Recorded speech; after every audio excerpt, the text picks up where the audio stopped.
Hi, everybody. This is Brother Chooch, thinking out loud about the end times. And for all those who are watching and don't want to go to bed, this might be the channel you want to tune into. I'm thankful that I could come on here tonight, have a little bit of fellowship, share some thoughts, hear what your thoughts are, and then go to sleep. So, one of the things I would just like to talk about is 2020. 2020 is coming to a close, and it's been quite a year. And I know that a lot of us had our hopes up for 2020 that the Harpazo would happen. But one thing that I think we can all agree on is that 2020 had very significant prophetic things unfold that have made us probably more excited with more anticipation of the Lord returning soon. Now, if you look at it, because I kind of like to start at 2017, I think that the Revelation 12 sign, the Great American Solar Eclipse, were all things that kind of sped things up, prophetically speaking. And I do believe that those two signs have served a purpose and still do serve a purpose. And I do not want to minimize the significance of those two signs that we received. So if you think about 2017, 2018, 2019, and 2020, would I be wrong in saying that as each year passed, more and more signs and significant world and political events unfolded in such a way where it has become more intense and focused more on prophetic events playing out in such a way where things are set up. Things are really set up for not only the rapture to happen, but also the tribulation period to happen. And so, even though we only have a few more days in 2020, and yes, of course, every day there's a possibility that the Lord could come back. We do know that 2020 has been an amazing year, prophetically speaking. Now, let's talk about a few things in 2020, if that's okay. Because in 2020, obviously, the biggest thing that happened was COVID-19. COVID-19 has flipped the world basically inside out, upside down. And here we are closing out the year, and COVID-19 is still in full effect, maybe worse than it first started, and looks like it will go well into 2021. Now we have a Viper out, and we have restrictions. We have perhaps liberties and freedoms have been curtailed for the sake of safety, health safety. And we live in a very different world at the end of 2020 compared to the end of 2019. This is quite a different world. And the world will change even more significantly once the rapture happens, because the restrainer is still here, the church is still here, and the Lord has not allowed the tribulation period to start yet. So if anybody tells you we're already in the tribulation period, I would argue and say that can't be true, because the four horsemen have not been released yet.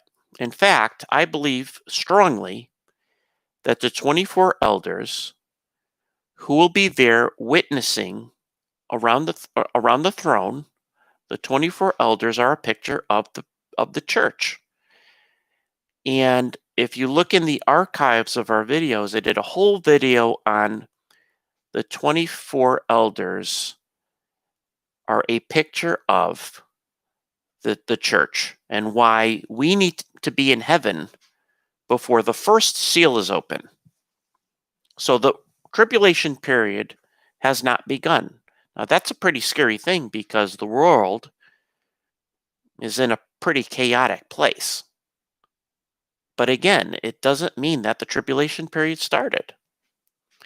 So here we are, 2020, we have COVID-19, and,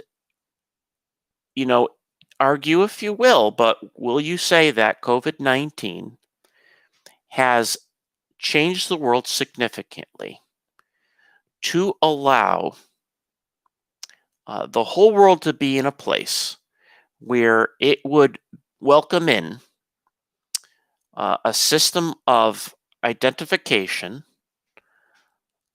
a system to protect your health, something to prevent you from getting COVID-19 and returning back to normal? Did not COVID-19 prepare the world in such a place to foster a one world government, a global system, and eventually the mark of the beast and the Antichrist? The Antichrist would come first and then the mark of the beast. So if you look at what COVID-19 did prophetically, it has set the table for the end times. It has set the table for the tribulation period and for the Antichrist. So that's one of the things that I think 2020 is extremely significant, is because it has, in a very clear, expedient way, moved things prophetically like no year prior to this. Okay, so you got that, which is in itself, we could talk hours for just on COVID-19. But there's more to 2020. Because if you look at 2020, we've had both in the governments of the United States and in Israel, a level of confusion, uncertainty, and we don't even know who the leader is in Israel, and we don't know who the president is in the United States. I mean, some will say, oh, it's Biden. And some say, well, Trump's still got a chance. Wait until January. But don't you think it's significant that the most prominent Gentile nation, and obviously the nation that is God's chosen, both don't have clear leadership? I think that's highly significant. I really do. And as things progress, and we might see in the next few weeks to few months, if we're still here, that a nation led by Joe Biden and Israel that could go a couple different ways, it's pretty scary. It's pretty scary. Now, I don't know if, how things are going to play out either way.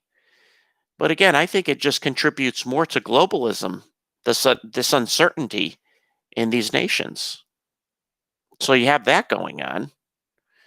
And also you have a level of morality and lawlessness and rebellion like we've never seen before prior to 2020.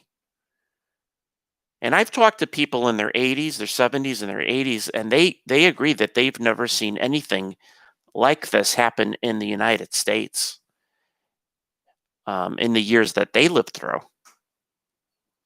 And you've had rioting, you've had quote unquote peaceful protests, you've had vandalism and looting, and all sorts of lawlessness.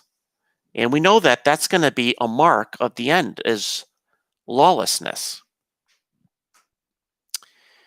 When the Lord said, as in the days of Noah and as in the days of Lot, he was referring to the end times. And I believe that 2020 has been, as in the days of Lot and as in the days of Noah. There's been, obviously, even leading up, we haven't seen it as much, but because of quarantine and people being at home, but sort of demonstrations and sexual perversion both celebrated. And the traditional definition of marriage that God established basically being redefined. That means something to God. You can't take God's order of things and just do whatever you want with it. It doesn't work that way, folks. So we've seen a level of perversion, right? And we know that in the days of Lot, there's a story of an event that demonstrated how depraved that nation became, right? And that's, I say jokingly, but I think there's some truth to this. If Sodom and Gomorrah saw what was going on in the world today, they would blush from embarrassment. So you have, I was just thinking, pornography is a huge problem in this country and around the world. It is capturing and rewiring the minds of men and women now at a level like it's never been. When I was growing up, if you wanted to get pornography, you had to expose yourself to a level of embarrassment. You had to go to a place, to get it. Now, these kids could punch a couple letters in their phones and in the privacy of their home see a whole array of various pornographic images that will affect them for the rest of their lives. And being a therapist, believe it or not, working with Christian men, this is a problem that is unfortunately quite a common vice and issue. So you got that. And you also have a situation where, what is considered, sexually speaking, what is considered right in God's eyes and what the world is doing is completely, it's opposite. And it's sad. It really is sad. So you got that, and I think that's just getting worse. And then in 2020, we can't dismiss what is going on in the Middle East. So you got all these headlines because you got political news in America, and you have COVID's always in the news. But we cannot minimize the significance of what is going on in Iran and in Syria and in Israel, because we're familiar with the prophecies of Ezekiel 38 and 39 and Isaiah chapter 17. And so we have a tinderbox volatile situation in the Middle East that can go off at any second. Ezekiel 38 and 39 can happen at any moment, and the world would be pretty much caught off guard. I mean, could you imagine? I kind of thought of this situation in my mind. Could you imagine Ezekiel 38, 39, Isaiah 17, and the harpazo all happening around the same time? I mean, think about the magnitude, the effect that would have on the world. Okay, so you got that. And the other amazing thing, which I can't get over, is that they're talking about aliens. I mean, folks, you can't make that up. You can't make that up. The Pentagon has released photos and footage of unidentified flying objects. The leader of the space program of Israel comes out and says, we've made contact and that we've been communicating with them. And Trump knows about this. I mean, folks, this is like movie material. I mean, do you understand the significance of that? To me, that just adds to the urgency that we're right close to the harpazo. Somebody wrote unidentified flying demons. Because the world is being conditioned to receive and believe this lie. And sad to say, I think they're good. Most of mankind's going to believe the crazy story that the Antichrist is going to sell. So you got aliens, and now what about those monoliths? What's that all about?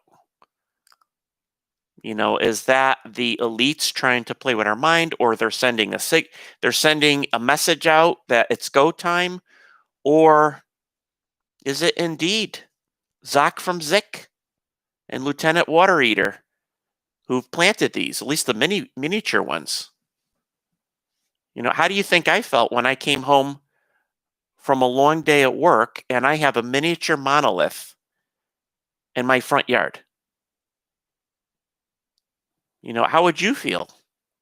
Would you feel violated if you experienced such a thing? What's going on with this world? Okay. So, anyways, these are things that are happening in 2020. And so, are you expecting that, okay, 2021 happens, the virus goes away, President Trump gets back in, they straighten out the situation in Israel. Okay, let's say Netanyahu gets it. Iran backs down, and we just go back into like this wonderful time. Oh, I forgot. What am I thinking? I forgot about the Abrahamic Accords. That was 2020 also. Abrahamic Accords is huge. No pun intended, right? Not trying to make fun of President Trump.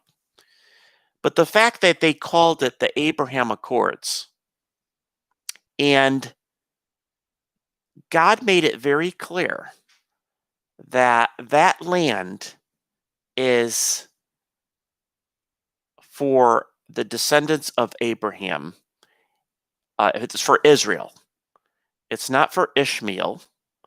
It's for Abraham and Isaac and that line of that lineage.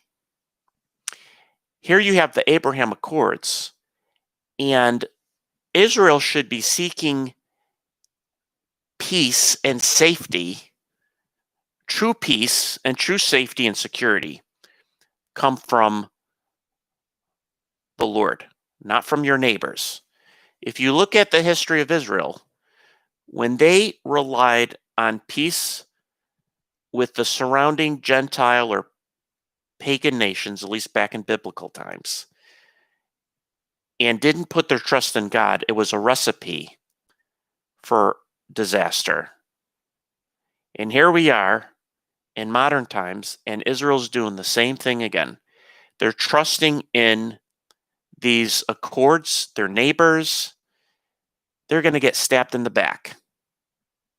They're going to get stabbed in the back. It's not going to end pretty. So the Abrahamic Accords is really prophetically significant. So we had been talking about deal in 2019, deal of the century. We called it the deal of the century. They're going to divvy up the land of Israel, which is highly significant, and still is on the table.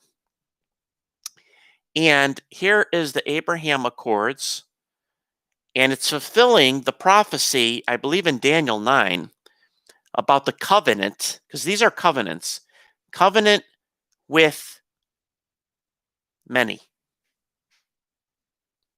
So depending on how things play out, I believe that the Antichrist, when he comes on the scene, and perhaps because there's the Ezekiel 38-39 war, which I believe is going to be in the beginning of right before or in the beginning of the tribulation, the Antichrist comes and says, okay, we're going to take this Abrahamic Accord and we're going to tweak it, we're going to fortify it, we're going to better it, and we're going to make it into a 7-year covenant.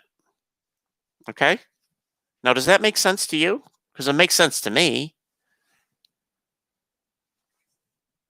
Oh, and by the way, all those people missing, don't be alarmed. Our alien friends that we've been communicating for years, they've just taken those individuals who are bucking against the New World Order, and they're being re-educated right now to, and they'll be back.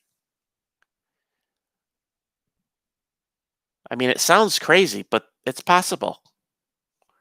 So the Abrahamic Accords, folks, you have been reading the Bible for a very long time, I'm sure.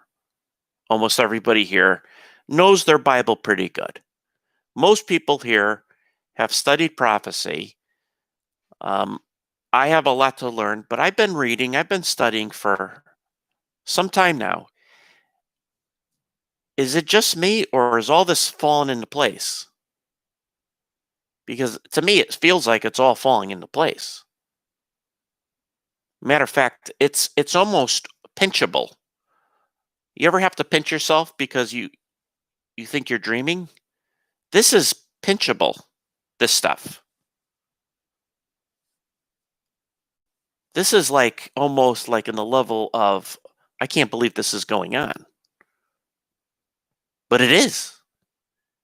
And I think J.D. Farag used an example, and I don't want to say the whole thing, but he basically said, picture yourself being a student of the word, very knowledgeable in prophecy, and in the early 80s, that person goes into a coma, and then they wake up in the year 2020. And they see what's going on. And J.D. Farag, they would say, the rapture's going to happen really, really soon. Now, the point I think J.D. Farag was trying to get across is that the person, the Bible student in prophecy from 1980, when he or she awoke in 2020, the disparity, the differences that have happened from the 80s to the 2020, 40 years, is a mind-blowing thing for that person who hasn't been slowly conditioned over the decades. The things that we're talking about, the things that are in place technology-wise, it's dramatic. It's profound. In fact, if we keep going at this pace technology-wise, I don't know if Revelation's going to make sense in 10, 20 years from now, because I think we'll be too ahead of the some of the explanations in Revelation, if that would make sense. It's possible for technology to go too ahead. Now, keep in mind, because I'm getting ahead of myself. I wanna instead of going to where I wanted to go, I was going to go to the Tower of Babel, but let me back up because I went from the days of Lot, as in the days of Lot, and what about the days of Noah? All right. Well, what are we seeing? Well, if these angels, if these aliens are fallen angels, are demons, and back in Noah's time, how the Nephilim came to be, these sons of God, these fallen angels, these perhaps demons, had relations with the women of earth, and their offspring was corrupt.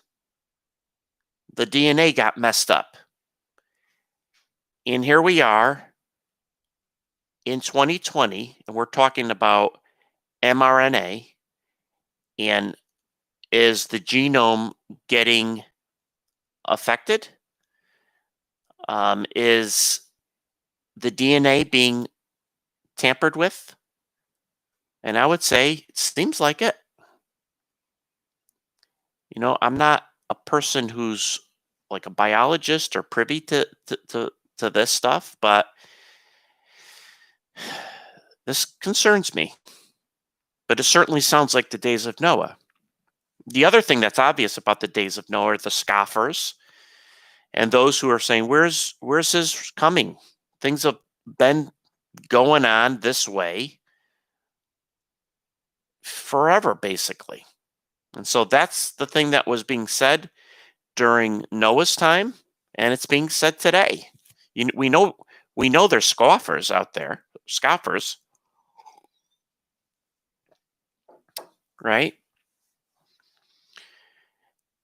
You could make some argument also about the days of Noah. This might be a reach, but wasn't the rainbow a very significant thing that God put in the sky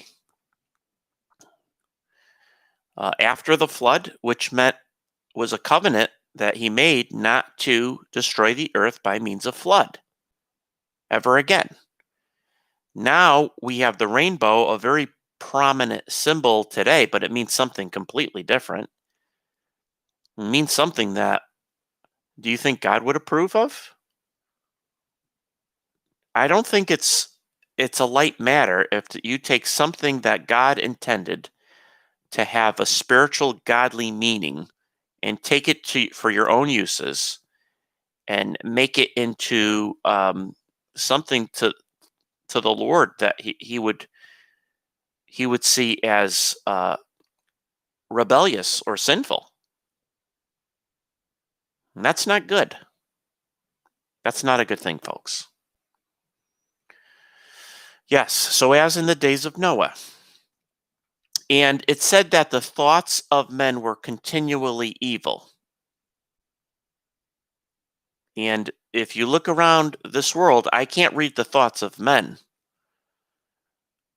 But I think it's safe to say that the thoughts of men and women on this earth who are lost are not good thoughts. They're thoughts of evil, self-centeredness, selfishness, idolatry, covetousness.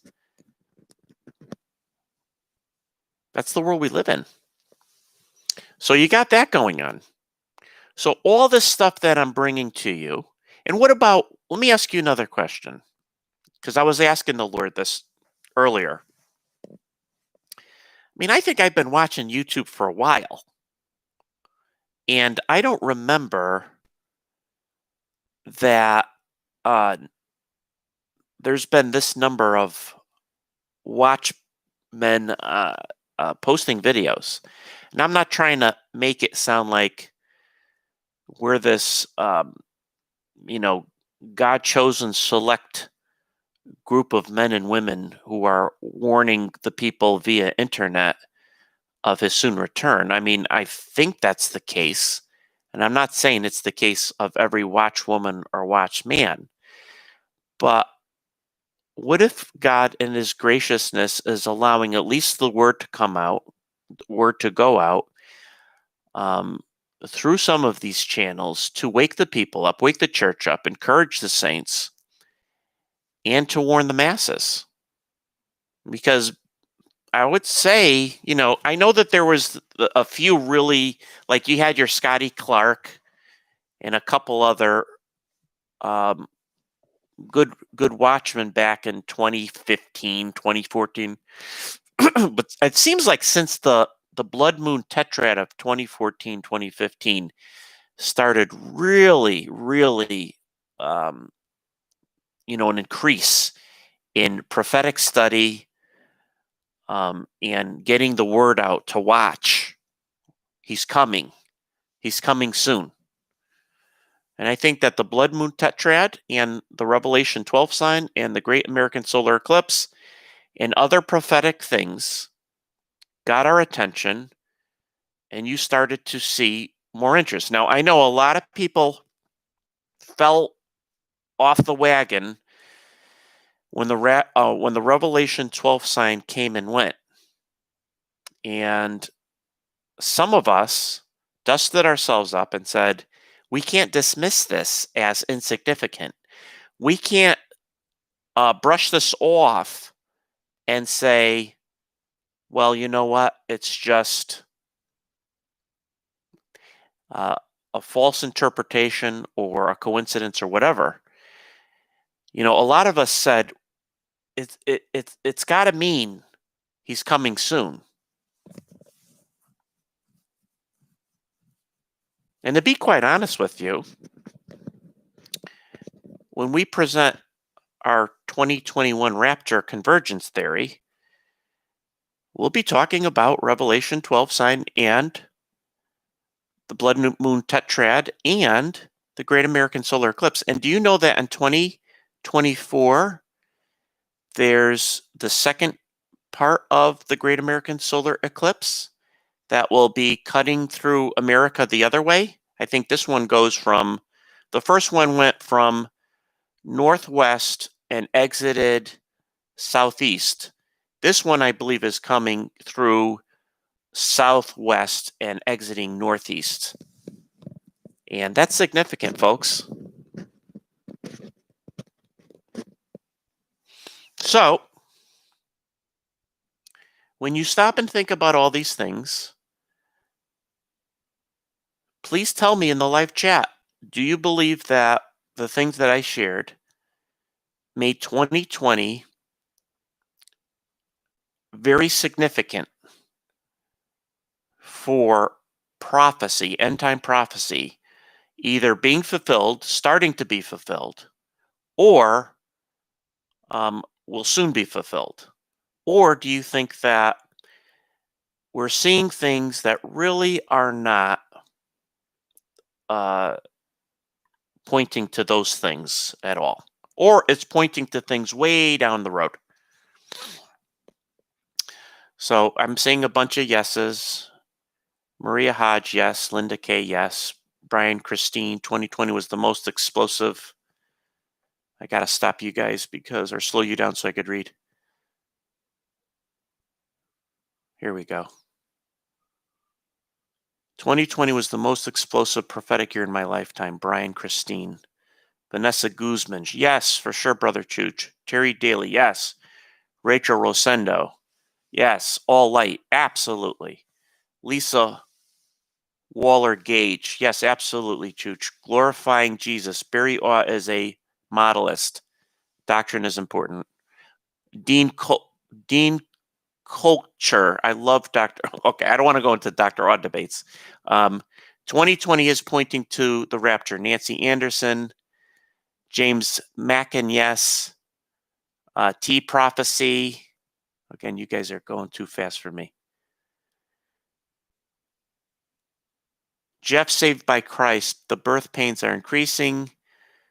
Jim Collins definitely pointing to things that will get worse next year. John David, I can look at the sun. What do you think about that?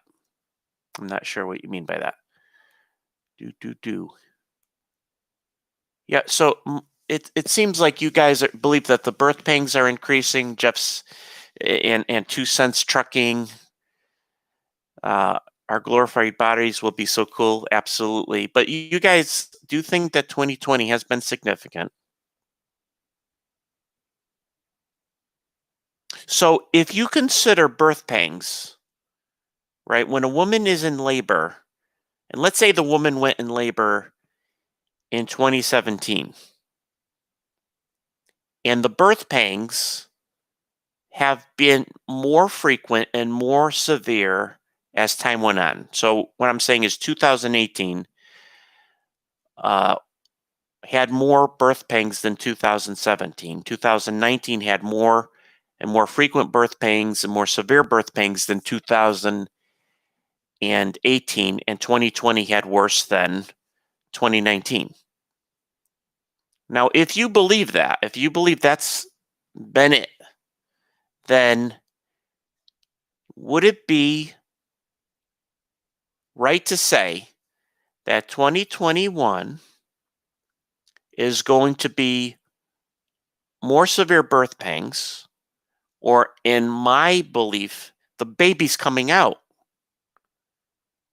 Forget about the birth pangs. We need an ambulance and get to the hospital.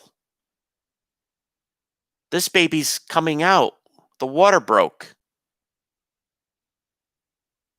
Okay? The baby's going to come out now. The baby is crowning. Yes, Vanessa Guzman.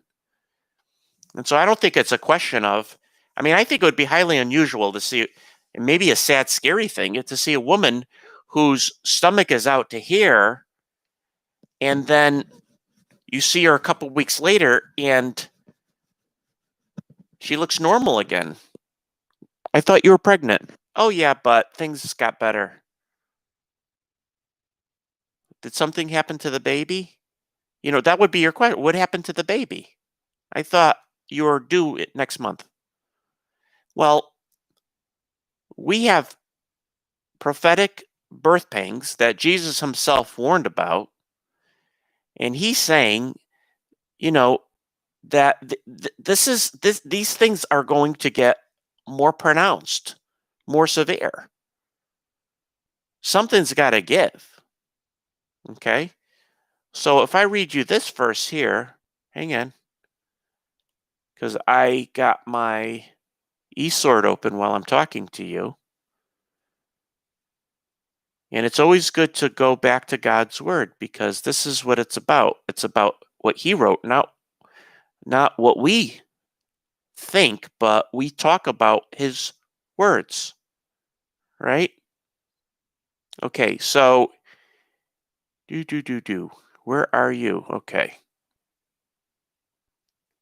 In Isaiah chapter 66, it says in verse 9, "Shall I bring to birth and not cause to bring forth, saith the Lord?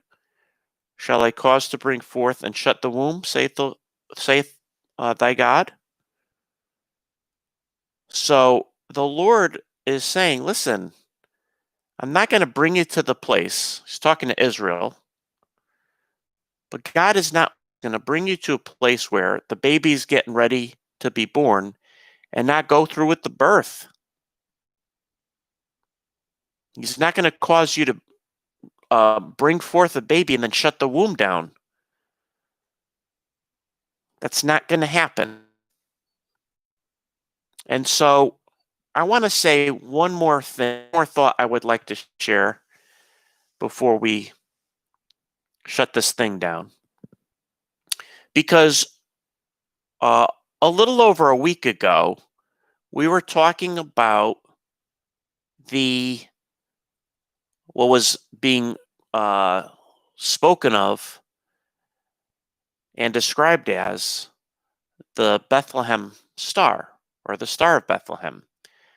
Some coined it the Great Conjunction. Some said it was fulfilling Revelation 12, the part about the dragon getting ready to snatch the child. But now that it's passed, see, people were like, oh, we're going to get raptured on the 21st. And when something like that happens, people get excited. The cosmic event happens and goes. And this is a significant cosmic event because the last time that it happened and was visible was 800 years ago. It's not a common thing. And so if you stop and think about the story of Jesus, because this is being called the Star of Bethlehem, like the reappearance of the Star of Bethlehem. When you read the two accounts in the Gospels, you have an account in Luke and you have an account in Matthew. John and Mark do not talk about the birth of Christ. In Luke's account, it talks about the shepherds. It does not mention the star to the shepherds. It said that the angels appeared, the glory of the Lord appeared, and the angels declared who was born and what the sign would be. But the Magi, they followed a star. And the interesting thing is that these were Gentile men who study the stars, who are wise. And by the way, we don't know how many Magi, wise men, came. They came bearing 3 different type of gifts, but it doesn't say that there were 3 Magi. I think maybe it's been assumed that each Magi carried a gift, but there's probably a greater chance for such a long journey as that there was probably a convoy of people coming from the east and following the star. So they followed the star, and eventually it led to where the child was. And there's also a good chance that the child was not an infant anymore. Baby Jesus probably was close to or 2 years old at the time. It's probably more of a toddler. So the whole nativity scene where you see baby Jesus, Joseph and Mary, and the shepherds and the Magi probably is inaccurate. So the Magi show up following the star for quite some time. And there's speculation that they came from Persia. It could have taken them anywhere from, depending on your debate, anywhere from 2 to 3 months to 2 to 2.5 or so years to get to the child. So when the star appeared, it wasn't like the star appeared to the Magi and then they traveled a few miles and got to the manger and worshipped. This was a long, drawn-out journey. Now, why am I saying all this? Because if the Star of Bethlehem or this conjunction has significance, it doesn't mean that, and obviously we know now, that the day when the conjunction happened, that we were going to be raptured or Jesus is going to return for the bride or the church, but rather it's pointing to the future and possibly the near future, just like it took time for those Gentile wise men who desire to see the Christ, desire to see the Messiah, rather. Here we are in 2020, and I'm going to call you and I wise men and women, not because of our own strength, but because of God allowing the Holy Spirit to reveal the truth of who Christ is. And we're following the signs, the star, if you will, greatly anticipating and wanting to see the Savior to worship him. I mean, we could worship him right now in spirit and in truth, but we want to see him. We want to see him face to face. So if that be the case, is it okay to say that maybe this sign is pointing to 2021?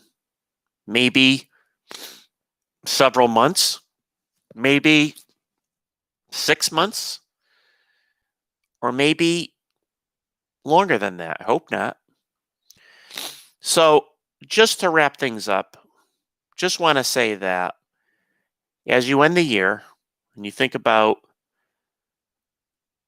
New Year's resolutions, which I don't do, but if I were to do a New Year's resolution, is it a resolution, right? It's not a revolution, right? In 2021, my New Year's resolution is to be harpazoed.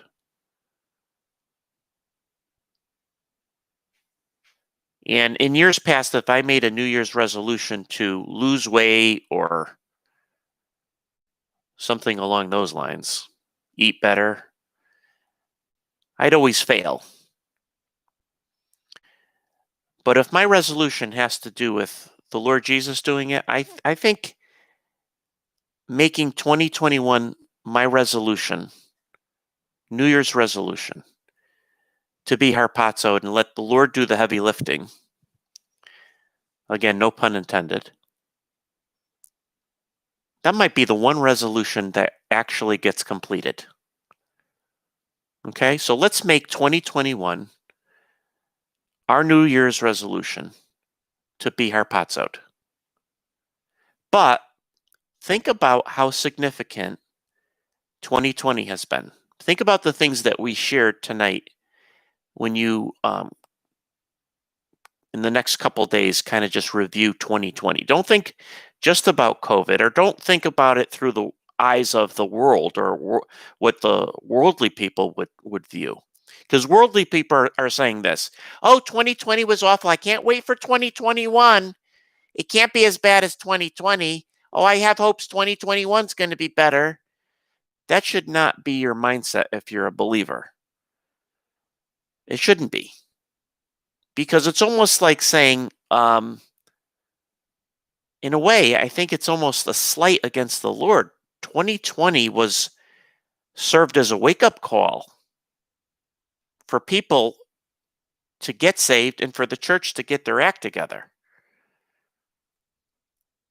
Now, I don't know what the Lord's plan is. Perhaps he's going to carry into 2021 to shake up the world and to wake up sleepy Christians. But don't say, I hope 2021 is better, unless you say, I hope 2021 is better because I'm going to be with my Lord and Savior in the clouds. Just saying. Okay? So think about that. Pray to the Lord. Pray for this. Pray for TOL End Times, this ministry. Thank you for blessing me. Thank you for blessing Bro Keegs. Thanks for Wackadoodle Samoan and his input. Thank you for everyone here, including Vanessa Guzman, TE, Miss KJ777, Judith Sabato, Terry Daly, Elizabeth Helms, David JP, Derek and Aubriel, Rachel Brown, Christ My Beloved, Sandra N., Diana Blotcher, Gigi Loves Jesus, Psalm 91 Baby, Debbie Kirkpatrick, Jesus is King, Glorify Jesus, Kevin Halton, Christy Ackerman, Tango, Romeo Foxtrot, Ziggy the Cat, Maria Hodge, Elaine Connor, Kim Durant Michaels, Nancy Anderson, Matt Shore, Await H, Spread the Truth and Love To, Amy Jo Melrose. The list goes on, beloved brothers and sisters. Let me say this. I hope to see you here, there, and especially in the year. God bless and good night.